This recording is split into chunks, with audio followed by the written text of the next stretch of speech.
said that when we hear literature, we are letting language sit upon our ear. And when it sits upon our ear, we have much more power in being able to use it.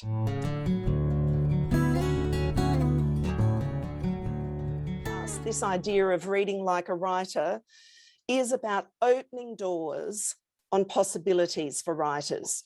So I've already talked about how language should sit upon our ear so that we can really use it strongly. We not only read like a writer, but we listen like a writer. Researchers talk to us a lot about the importance of reading like a writer, because when we read like a writer, we're understanding far more about how language is working. And Brian Camborne talks about it as linguistic spillover, that when we are really tuning into text and like how vocabulary is working, how the structure of the text is working, how all of these things are working, when we hear it and read it, we can then spill it over from one form into another and use it for ourselves. This workshop's really going to focus on how you can get your students to do this. We know there's the power of it. And so this session's really going to, well, I'm hoping it will also give you the opportunity to understand how to read like a writer and how you can really benefit from understanding that to do that with your students. We always start our podcast and always think about, well, what is the teaching struggle? And the teaching struggle for writing, if we're really wanting to have our students writing in strong and meaningful ways, then I think one of the things we're all facing is this sort of apparent emphasis and value, I won't say overvalue, on formulaic writing, that there are certain structures to writing.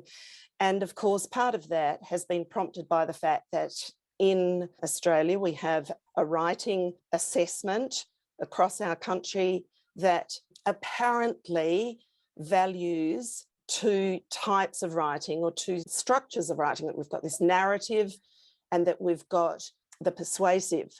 When in fact, when we look across the Australian curriculum, it isn't actually valuing just those structures. And in fact, I'm always wonderfully heartened when I look in the NAPLAN site that it talks about, we've had this 5-paragraph structure for persuasive writing, that we don't want that. That's not the purpose of the assessment for what students are doing with writing. It's actually more about their art of persuasion. So I'm saying probably too much about these structures, but I think that's one of the struggles that we're all facing, is how do we not just work with set structures, how do we move and grow out of that, and how do we not just value particular structures? And today is going to be a lot about that. The first exploration that we do will be a lot about that. I think another of the struggles is, or this is something certainly first prompted me to think more about, how do I engage students in writing? And that was when I saw probably a lack of motivation and engagement in the kinds of writing that I was doing or engaging them with. So that, I think, is, how can we really motivate and engage students as writers and into this big, wide, wonderful world of writing? Then there's that struggle that we can have where we can do lots of teaching about the writing, and once we pull it out of the context and we do the work with it, then we don't see the transfer back into the writing.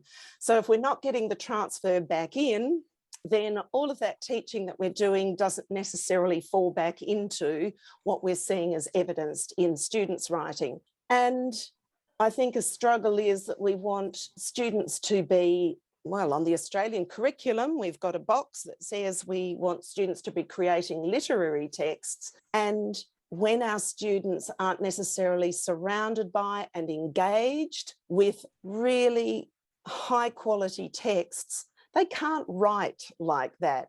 So without that to draw upon, if they're not exploring and engaging with those, then we can't get the best writing out of them.